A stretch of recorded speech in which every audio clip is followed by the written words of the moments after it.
नमस्कार, न्यूज़ 18 के इस डिजिटल प्लेटफॉर्म पर आप सभी का बहुत स्वागत है। आज हम बात करेंगे नेशनल हेराल्ड के मामले में कांग्रेस और बीजेपी के बीच छिड़ी सियासी जंग की। जी हां, नेशनल हेराल्ड मामला जो प्रवर्तन निदेशालय द्वारा कांग्रेस नेतृत्व के खिलाफ मनी लॉन्ड्रिंग के आरोपों से जुड़ा है, अब एक बड़े राजनीतिक विवाद का रूप ले चुका है।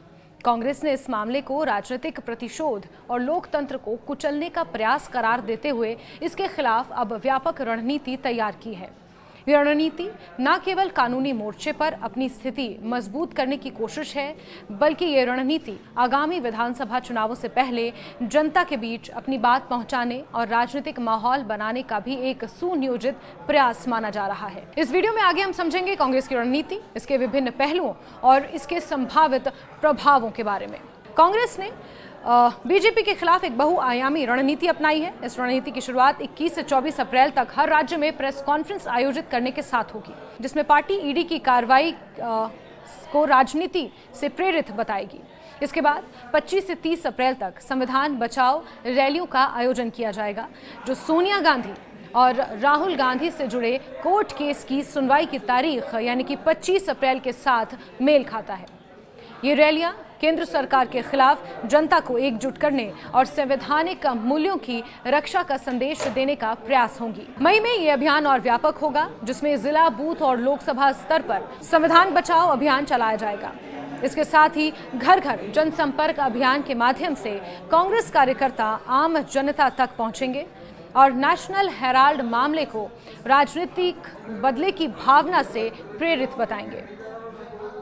ये रणनीति न केवल पार्टी के कार्यकर्ताओं को सक्रिय करने का प्रयास है, बल्कि जनता के बीच सरकार के खिलाफ असंतोष को संगठित करने का भी एक तरीका माना जा रहा है। दरअसल प्रवर्तन निदेशालय ने नेशनल हेराल्ड मामले में पहली चार्जशीट दायर की है, जिसमें कांग्रेस अध्यक्ष सोनिया गांधी, राहुल गांधी, सैम पित्रोदा और अन्य नेताओं पर मनी लॉन्ड्रिंग के आरोप लगाए गए हैं। यह मामला नेशनल हेराल्ड अखबार और उससे जुड़ी company young Indian private limited से संबंधित है। ईडी का दावा है कि इस कंपनी के माध्यम से वित्तीय अनियमितताएं की गई। दिल्ली की राउज एवेन्यू कोर्ट में इस मामले की सुनवाई 25 अप्रैल को होनी है। कांग्रेस ने इन आरोपों को सिरे से खारिज करते हुए इसे केंद्र सरकार की ओर से राजनीतिक प्रतिशोध का हिस्सा भी बताया है। कांग्रेस पार्टी का कहना है कि नेशनल हेराल्ड एक ऐतिहासिक समाचार पत्र है, जिससे स्वतंत्रता संग्राम के दौरान शुरू किया गया था। इसके खिलाफ कार्रवाई कांग्रेस की विचारधारा को कमजोर करने की एक साजिश है।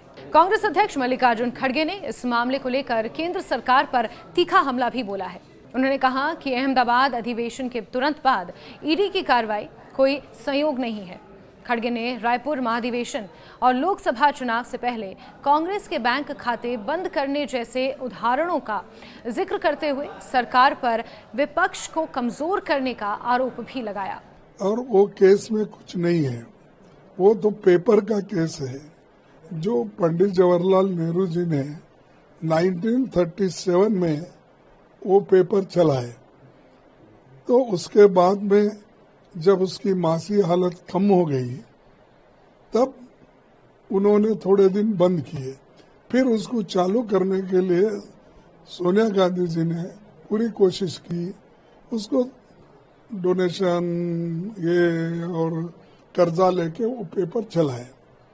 लेकिन अब जो कर्जा लिए तुम वो गलत है, इनका कहना है, और तुम्हारे नाम से कर लेने के लिए ये सब चीजें की है।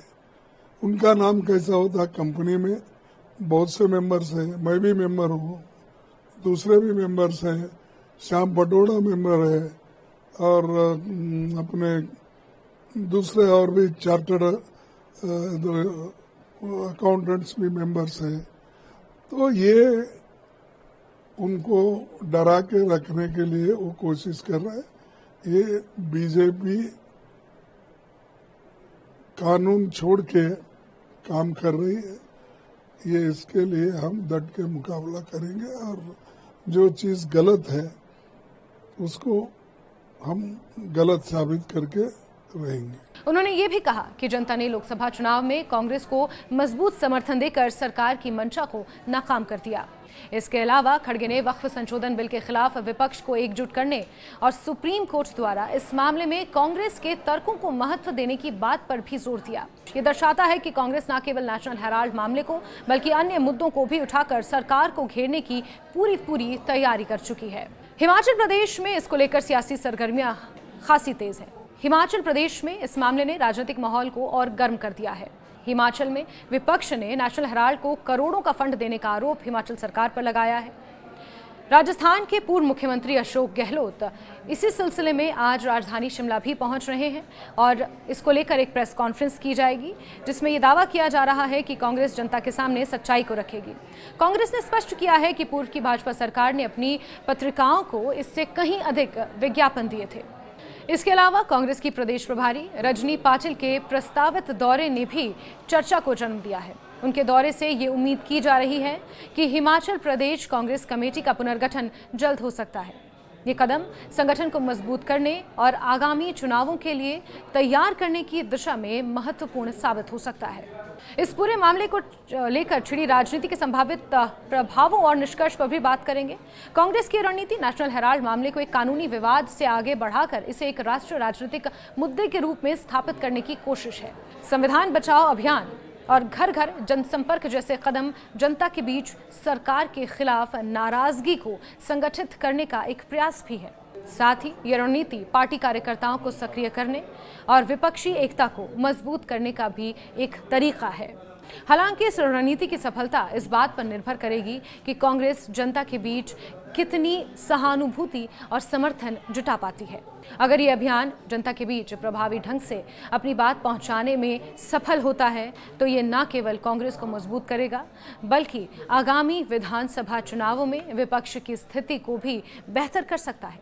दूसरी ओर सरकार और भाजपा इस मुद्दे पर प्रभावी जवाब देने में सफल होती हैं तो कांग्रेस की रणनीति को झटका भी लग सकता है। अंत में नेशनल हेराल्ड मामला और कांग्रेस की रणनीति भारतीय राजनीति में एक महत्वपूर्ण मोड़ का प्रतीक है। ये न केवल कानूनी और राजनीतिक लड़ाई है बल्कि लोकतंत्र, संवैधानिक मूल्यों और विपक्ष की भूमिका को लेकर एक व्यापक बहस को भी जन्म दे रहा है। अब जरा नेशनल हेराल्ड का इतिहास भी जान लेते हैं। नेशनल हेराल्ड एक ऐतिहासिक समाचार पत्र है जिसकी स्थापना 1938 में भारत के स्वतंत्रता संग्राम के दौरान पंडित जवाहरलाल नेहरू ने की थी। यह अखबार भारतीय राष्ट्रीय कांग्रेस के विचारों को जनता तक पहुंचाने और ब्रिटिश औपनिवेशिक शासन के खिलाफ जनमत तैयार करने का एक महत्वपूर्ण माध्यम था। नेशनल हेराल्ड का प्रकाशन लखनऊ से शुरू हुआ और बाद में ये दिल्ली और अन्य शहरों में भी विस्तारित हुआ। इसका हिंदी संस्करण नवजीवन और उर्दू संस्करण कौमी आवाज के नाम से प्रकाशित होता था। नेशनल हेराल्ड ने स्वतंत्रता आंदोलन के दौरान कांग्रेस के नेताओं जैसे महात्मा गांधी, सुभाष चंद्र बोस और सरदार वल्लभ भाई पटेल के विचारों को प्रचारित करने में महत्वपूर्ण भूमिका अदा की थी। इसकी संपादकीय नीति राष्ट्रीयता, सामाजिक न्याय और औपनिवेशिक शासन के खिलाफ संघर्ष पर केंद्रित थी। अखबार को एसोसिएटेड जनरल लिमिटेड नामक कंपनी द्वारा संचालित किया जाता था, जिसमें कई प्रमुख कांग्रेसी नेता और स्वतंत्रता सेनानी शेयर होल्डर्स थे। स्वतंत्रता के बाद नेशनल हेराल्ड ने कुछ समय तक अपनी प्रासंगिकता बनाए रखी, लेकिन 20वीं सदी के अंत तक वित्तीय संकटों और बदलते मीडिया परिदृश्य के कारण इसका प्रकाशन प्रभावित हुआ। साल 2008 में नेशनल हेराल्ड का प्रिंट संस्करण बंद हो गया और ये केवल डिजिटल रूप में उपलब्ध रहा। साल 2016 में इसे फिर से डिजिटल और प्रिंट माध्यमों में पुनर्जनन की इसकी कोशिश की गई, लेकिन अब ये पूरा मामला एक बार फिर से राजनीतिक रूप ले चुका है और इसको लेकर दोनों ही बीजेपी और कांग्रेस के बीच राजनीतिक बयानबाजियों का सिलसिला जारी है।